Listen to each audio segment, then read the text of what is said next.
Tahun 2025 merupakan tahun penting bagi sektor energi hulu migas Indonesia, di mana target lifting minyak nasional sekitar 605.000 barel per hari dan target total lifting migas dalam APBN 2025 menjadi tolok ukur keberhasilan pemenuhan energi domestik serta kontribusi terhadap penerimaan negara. Pemerintah melalui Kementerian ESDM bersama SKK Migas telah mengambil berbagai langkah strategis untuk mengejar target ini, termasuk koordinasi dengan kontraktor kontrak kerjasama untuk meningkatkan efisiensi operasi lapangan dan optimalisasi produksi migas.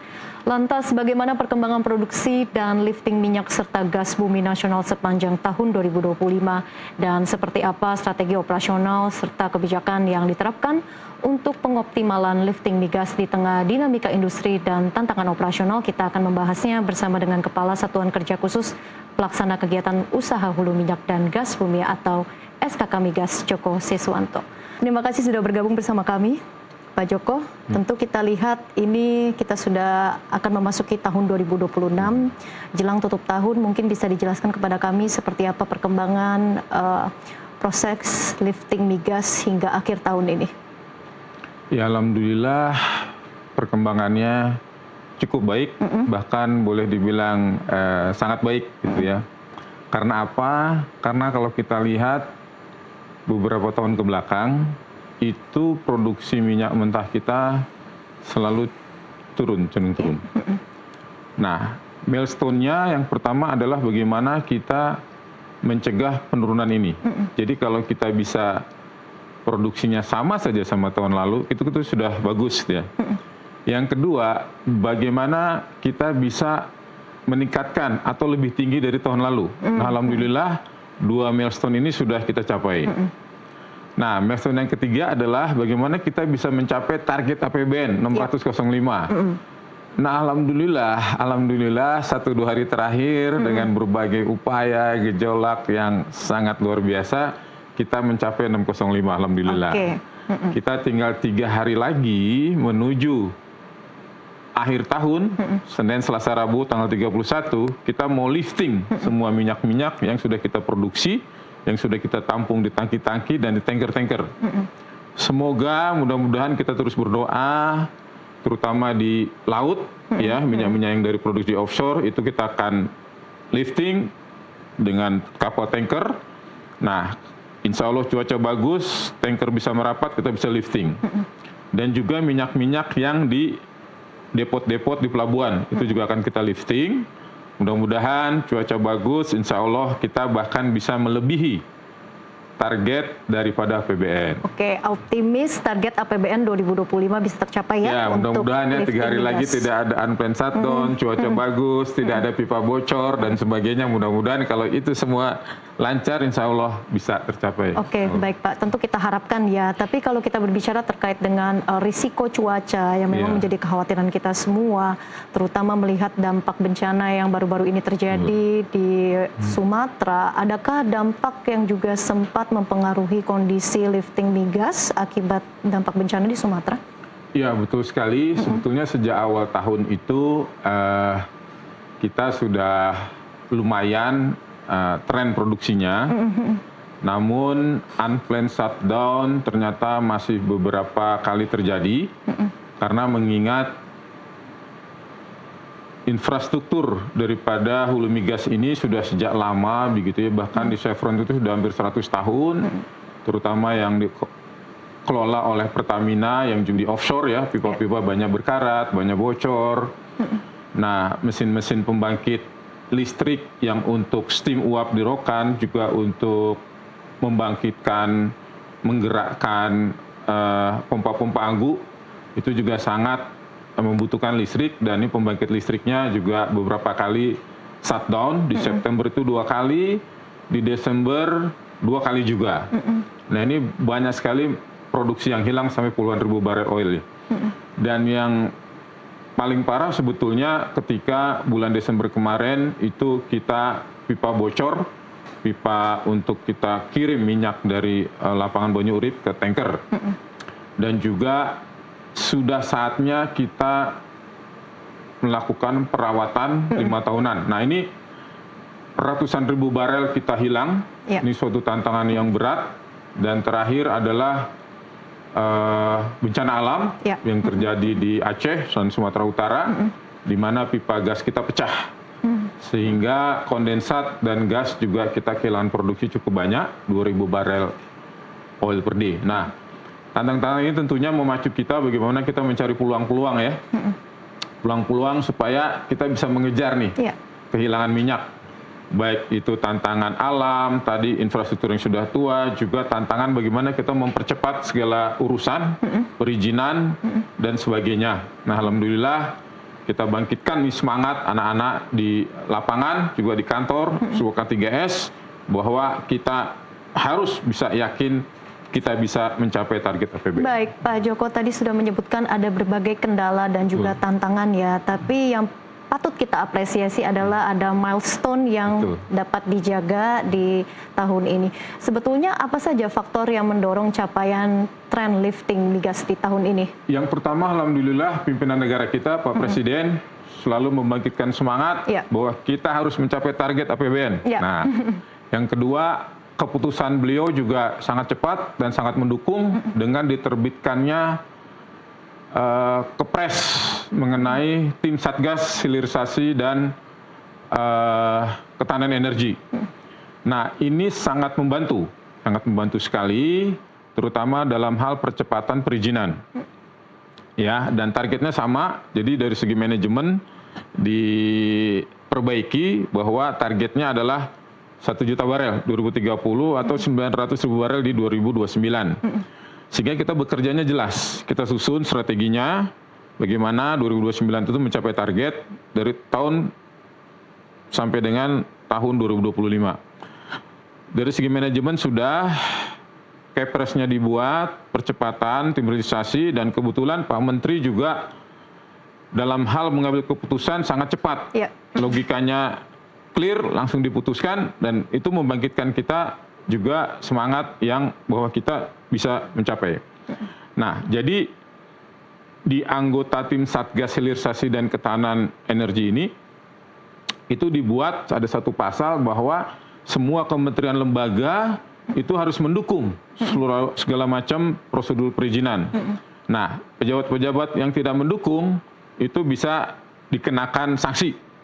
Nah, berdasarkan ini saya membuat surat edaran ke seluruh K3S, ditembuskan kepada gubernur, kepada kementerian lembaga yang terkait perizinan. Jadi kita percepat strateginya perizinannya, kemudian juga kita lihat peluang. Jadi peluangnya apa nih? Oh, pertama adalah sumber daya manusianya. Kita lihat sumber daya manusia yang kurang cepat bergerak, kita sesuaikan. Kemudian setelah itu adalah kita melihat di depan kita nih opportunity-nya apa nih yang bisa menaikkan produksi. Misalnya tadi satu kondensat yang sudah ada tetapi masih di skema hilir, kita rubah jadi skema hulu. Kemudian sumur-sumur masyarakat, sumur-sumur tua yang sudah ada minyaknya, kita buat regulasinya bahwa ini kita bisa ambil sebagai bagian dari produksi nasional. Alhamdulillah per beberapa hari yang lalu sudah terproduksi, sudah tercatat produksinya. Itu sumur masyarakat. Ada juga sumur tua sudah sebelumnya sejak bulan Agustus. Karena kita permen itu melalui permen nomor 14 2025, kita kelola dulu yang sumur tua, baru sumur masyarakat.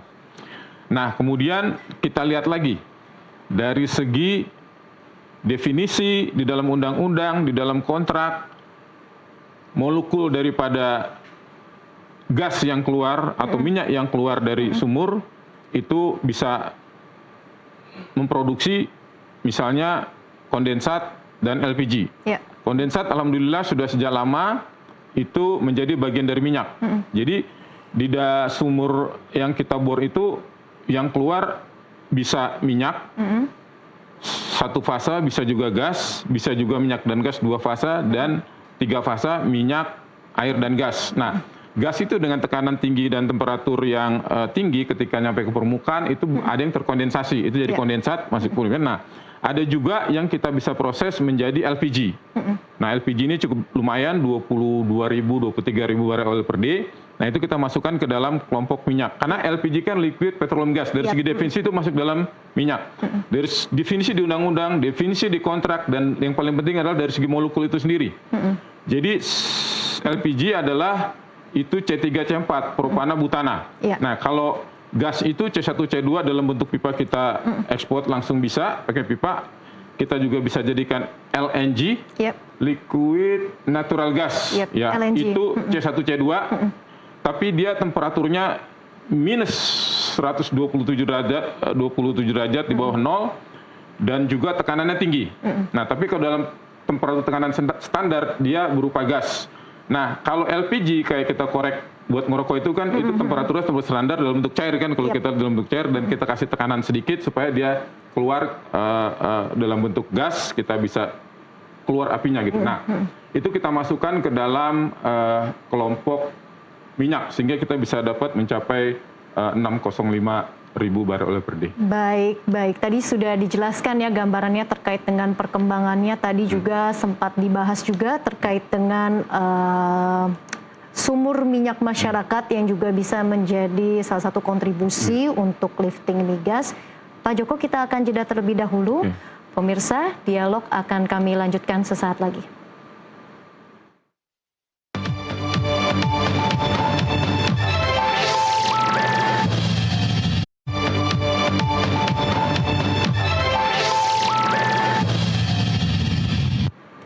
Terima kasih Anda masih bersama kami pemirsa. Dialog bersama dengan Joko Siswanto, Kepala SKK Migas, akan kami lanjutkan. Pak Joko, ini menarik sekali, ada kabar baik tentunya dengan catatan pemerintah bahwa adanya banyak sumur minyak masyarakat yang begitu potensial.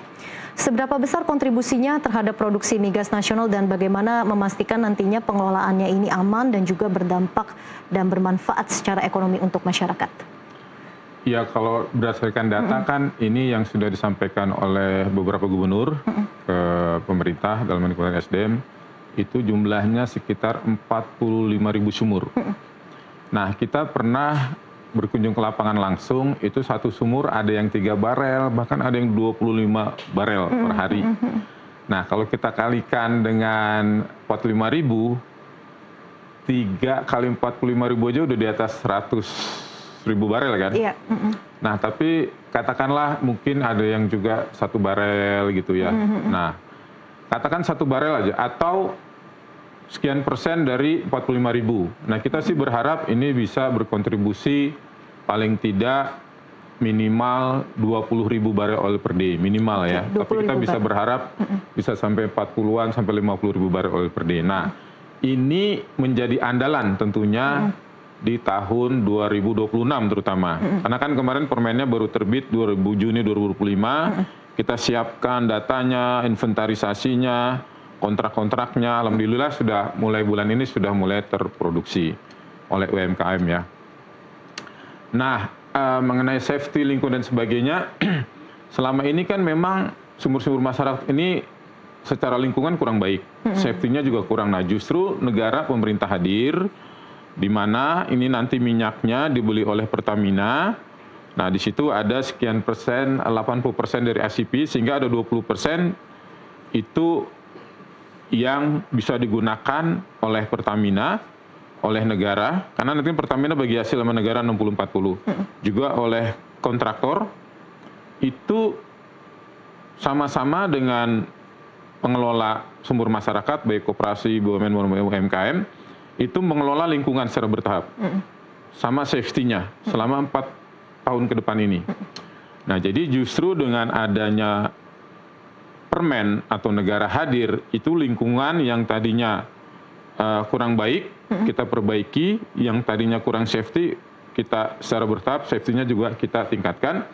Nah, potensinya adalah tadi sekitar 50.000 barel oil per day, dan juga bagi masyarakat yang tadinya mungkin mengelola sumur ini sangat penuh dengan kekhawatiran, ketakutan karena ini ilegal. Nah, sekarang mereka sudah nyaman. Bapak Menteri, kami dampingi ke lapangan, mereka semua happy semua masyarakat. Karena begini, itu satu sumur itu melibatkan lebih kurang 10 orang.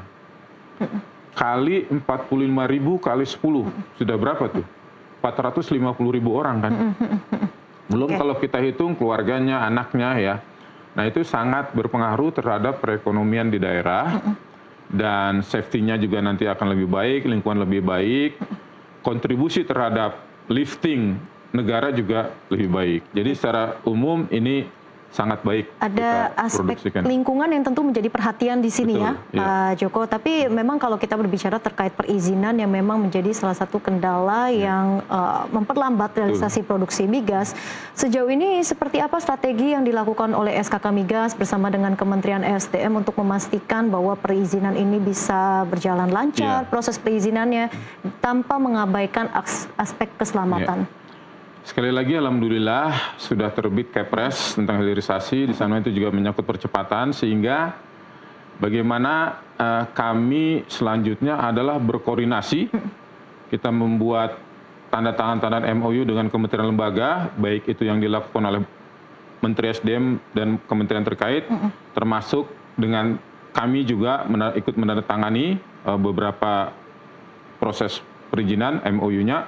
Dan yang paling penting adalah kami sekarang langsung turun ke lapangan, dalam artian paling tidak saya ketemu dengan sudah lebih kurang sekitar 20 kementerian lembaga, termasuk Bapak Menterinya, Bapak Wamennya, Kepala Lembaganya, itu saya berkoordinasi. Saya datang langsung, kita jelaskan, dan alhamdulillah semua menteri, semua lembaga itu ketika kami berkoordinasi, berkunjung ke kantornya menyatakan, Pak Joko, once itu dokumen di meja kami langsung ditandatangani. Nah, itu alhamdulillah.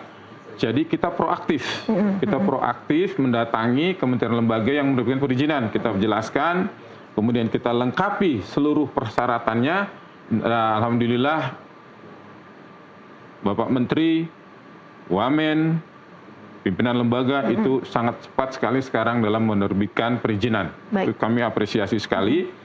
Kami tidak mau melanggar, kami ikuti, kami juga percepat, dan kami juga memohon bahwa di level-level teknis nih, biasanya di bawah itu di tingkat menteri, di level atas sudah setuju, tapi di bawah tetap harus sesuai prosedur. Kami sadar itu, cuma kami minta cepat gitu ya.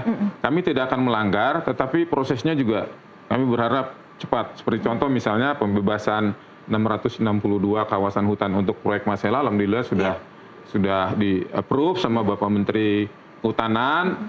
Tinggal kita mengurus AMDAL satu kali lagi, mudah-mudahan ini sudah bisa jalan, dan tahun depan kita sudah mulai konstruksi ya. Ini cukup besar ini produksinya, lumayan, nanti ada gasnya juga ada kondensatnya. Jadi kita ikuti semua prosedur, kita proaktif, dan alhamdulillah ini bisa lebih cepat. Dan koordinasi kami dengan daerah juga demikian. Jadi kita memenuhi apa yang menjadi keinginan daerah, kita juga minta daerah mempercepat semua proses perizinan. Oke, baik. Ada komunikasi yang intens dan juga kerjasama secara kolektif ya, begitu ya Pak Joko. Nah, tadi kita juga sudah banyak membahas terkait dengan tren lifting minyak. Nah, kalau gas ini sepertinya tidak lengkap kalau tidak membahas terkait dengan gas bumi. Sejauh ini seperti apa perkembangannya dan kontribusinya terhadap kebutuhan gas domestik? Ya, jadi terus terang, karena kan kita sekarang butuhnya yang paling, jadi gini, ketahanan energi adalah bagi kami adalah bagaimana kita tidak import atau mengurangi import sampai zero. Jadi kalau udah kita tidak import, itu berarti kita sudah mandiri, ketahanan energi juga cukup baik, dan ini apa ya, kedaulatan, kemandirian, ketahanan itu semakin baik. Ya. Nah, saat ini kebetulan untuk gas, terutama gas pipa LNG, itu kita ekspor. Yang kita import kan LPG sebetulnya. Yang kedua adalah kita import bensin. Yang ketiga kita import minyak mentah. Nah, ketiga komponen ini kita bagaimana caranya untuk kita tidak import. Nah, alhamdulillah untuk gas di hulu ya, itu kita masih ekspor dalam bentuk LNG maupun gas pipa. Sehingga kami fokusnya adalah ke minyak. Nah, tadi kita sudah sampaikan minyak trennya naik, mencapai target APBN bahkan melebihi sedikit target APBN. Nah, untuk gas memang kami belum fokus. Karena apa? Tadi dari hulu migas sih kita masih ekspor ya. Nah, bagaimana kalau di dalam negeri kurang? Jadi awal-awal tahun 2025 itu ada permintaan kita kekurangan 53 kargo LNG untuk PLN dan PGN industri ya. Nah, kami berpikir keras bagaimana caranya kebutuhan tambahan ini bisa terpenuhi dalam negeri. Karena kita masih ekspor, maka yang kita sudah komitmen ekspor kita tarik ke dalam negeri. Ya, alhamdulillah sampai detik ini kita tidak jadi import gas dalam bentuk LNG.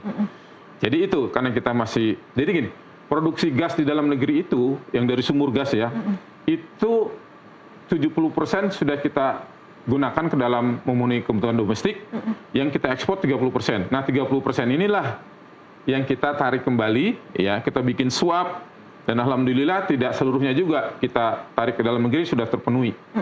Nah jadi itu, jadi untuk gas kita masih agak tenang, masih bisa aman, nyaman karena kita masih ekspor gitu. Kalau kita kurang, ya kita tinggal negosiasi, kita ambil untuk dalam negeri. Nah komitmen yang kita ekspor nanti kita tunda tahun-tahun, nanti sekitar tahun 2008 kita sudah kelebihan lagi LNG.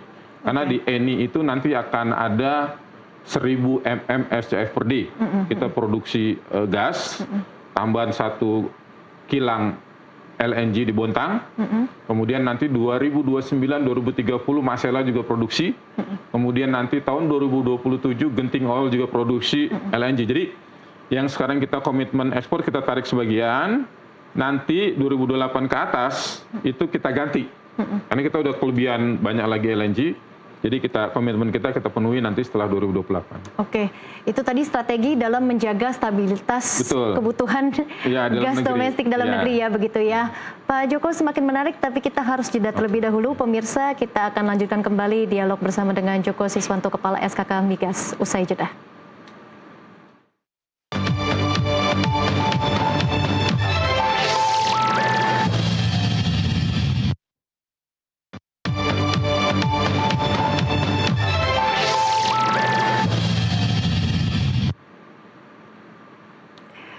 Anda kembali menyaksikan dialog bersama dengan Kepala SKK Migas, Joko Siswanto. Pak Joko, kita lanjutkan kembali dengan begitu banyaknya capaian positif sepanjang tahun 2025 ini.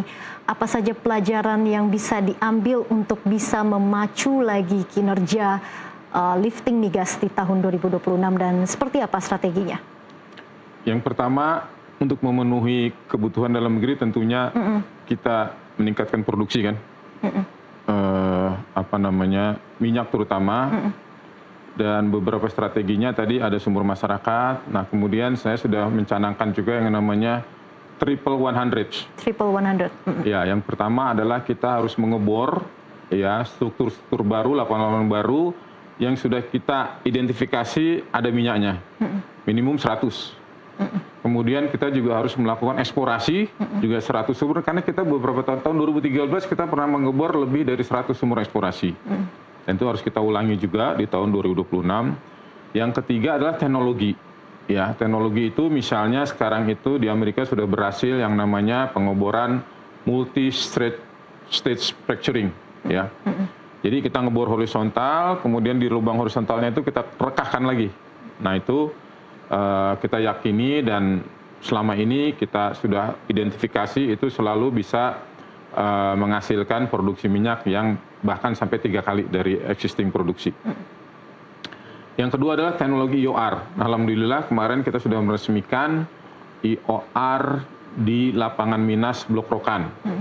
Nah itu target awal tahun depan itu memang baru 2.800 barel oil per day. Tetapi program secara keseluruhan di beberapa area itu bisa mencapai 200.000 barel oil per day. Nah bagaimana caranya nanti kita percepat. Jadi kuncinya adalah sekarang adalah percepatan. Percepatan IOR, percepatan pengeboran, dan juga percepatan program-program yang sudah diprogramkan setiap tahunnya di dalam work program and budget. Terutama masalah perizinan. Jadi kita nanti strateginya adalah selama setahun kita punya program ngebor di mana saja, butuh izin apa saja, kita mau perizinannya itu sekaligus. Ya, jadi tidak satu-satu sumur, tidak satu area, tapi sekaligus.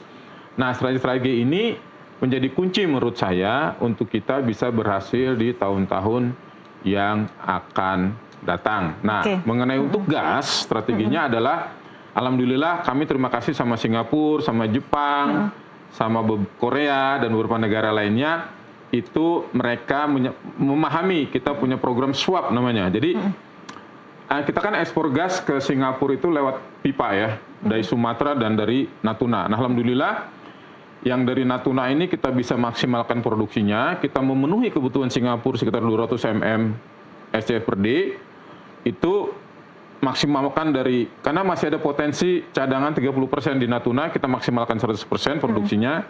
Nah, 25%-nya itu yang dari Sumatera kita kurangi untuk memenuhi dalam negeri. Dan konsep swap ini Singapura sudah setuju untuk kita teruskan. Nah, untuk negara-negara lain itu konsepnya adalah kita coba untuk swap juga, tapi LNG ya. Bisa gas pipa ke gas pipa, bisa LNG ke gas pipa, atau LNG ke LNG.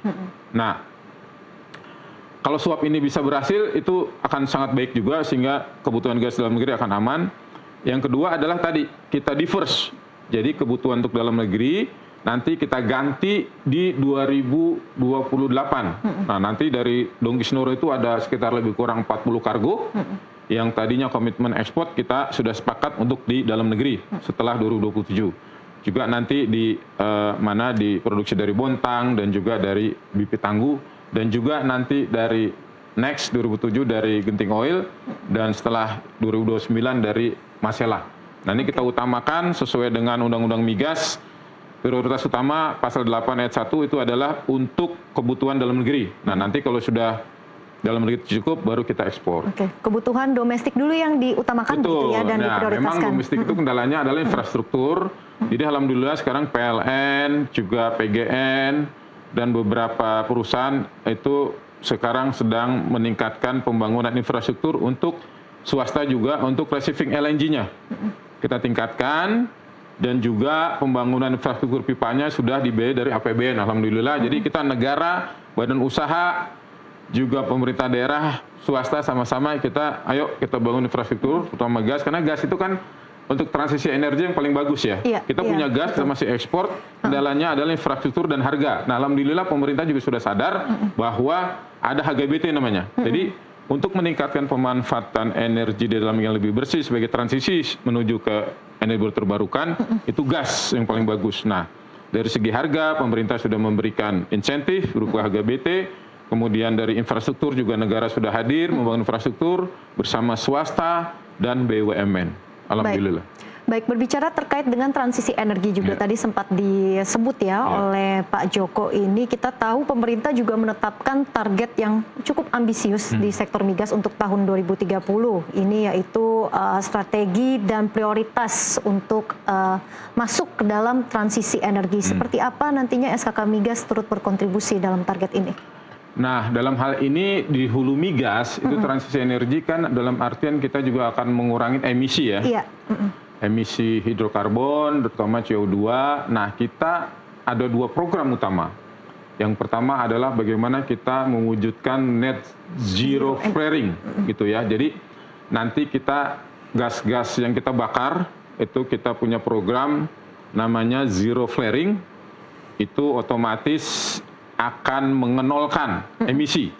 Yang kedua adalah CCS, CCUS, ya, Carbon Capture Storage dan Carbon Capture Utilization and Storage. Nah, alhamdulillah pemerintah sudah menyetujui. Awal-awal saya dilantik menjadi Kepala SKK Migas, saya belum masuk ruangan kerja, saya sudah menyetujui yang namanya proyek DBP, itu proyek Carbon Capture Storage, ya, itu nilainya 7,1 billion US dollar. Alhamdulillah progres sampai hari ini sudah mencapai hampir 40%. Nah, itu nanti CO2 yang terproduksi kita injeksikan lagi ke dalam perut bumi, kembalikan lagi ke tempat asalnya. Nah, ini juga bisa untuk menjadi hub. Jadi kita juga sudah melengkapi dengan namanya regulasi carbon trade. Jadi negara-negara luar yang akan menyimpan, memperdagangkan karbonnya bisa disimpan di hub di BP. Nah, di samping itu kita juga sebetulnya secara tidak sengaja bahwa kita telah melaksanakan CCUS. Jadi gas yang terproduksi terutama CO2 itu kita injeksikan kembali, tetapi kita manfaatkan untuk EOR.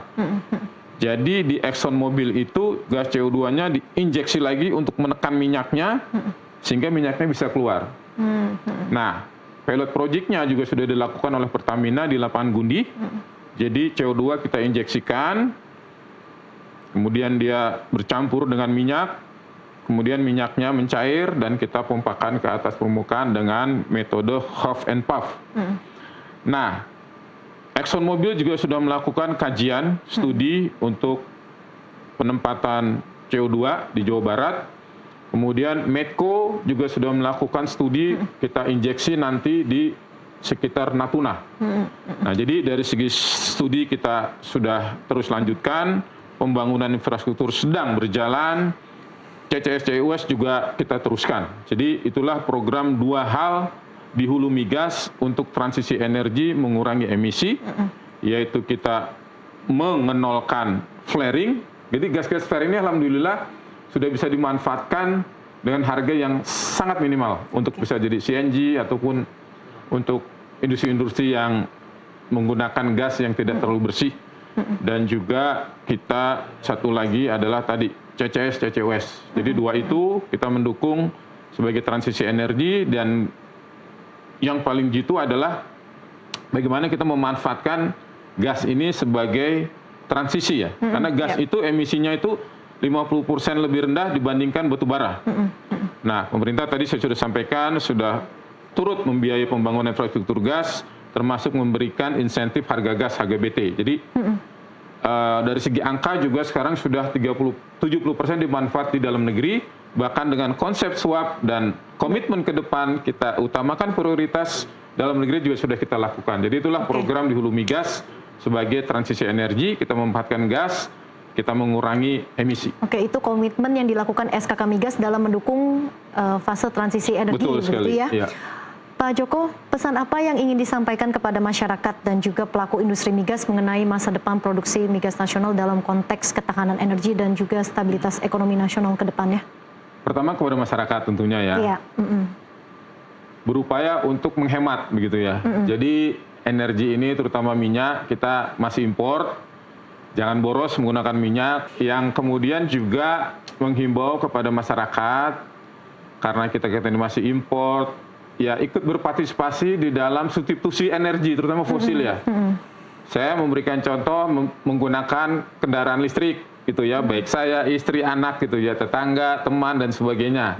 Nah, alhamdulillah Indonesia sudah sekarang pertumbuhan penggunaan kendaraan listrik sudah paling tinggi di dunia. Ya, jumlahnya belum, Cina nomor 1, tapi tren pertumbuhannya, growth-nya kita paling tinggi. Nah, ini kami menghimbau. Karena apa? Karena harganya pun, dulu kan keluhannya harganya.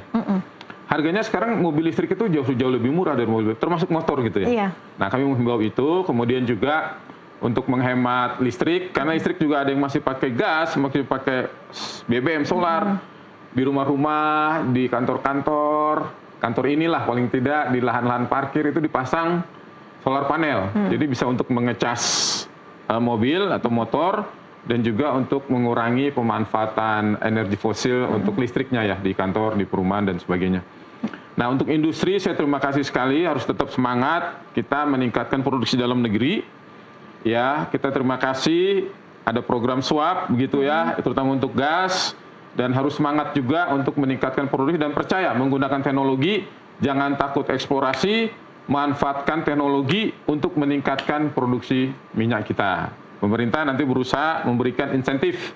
Ya, demikianlah kira-kira. Baik, terima kasih sekali lagi kepada Pak Joko atas penjelasannya begitu lengkap ya mengenai gambaran industri sektor hulu migas dan juga kontribusinya terhadap ketahanan energi nasional dan juga pastinya terhadap stabilitas ekonomi nasional. Terima kasih. Satu lagi, ibu-ibu seperti Mbak ini berharap pakai kompor listrik ya, supaya kan impor LPG kita ini cukup besar ya, hampir 80%. Kalau semua ibu-ibu udah masak pakai kompor listrik, insya Allah kita impornya juga sudah berkurang jauh sekali. Oke, itu dia tadi kontribusi yang juga bisa dilakukan oleh masyarakat dalam juga mendukung fase transisi energi dan juga menjaga lingkungan tentunya. Pak Joko, terima kasih sekali lagi Pak Joko Siswanto, Kepala SKK Migas, atas waktunya sudah bergabung bersama kami pada sore hari ini. Terima kasih. Dan pemirsa, demikian dialog bersama Joko Siswanto, Kepala SKK Migas Kementerian ESDM. Saya Ellen Gracia.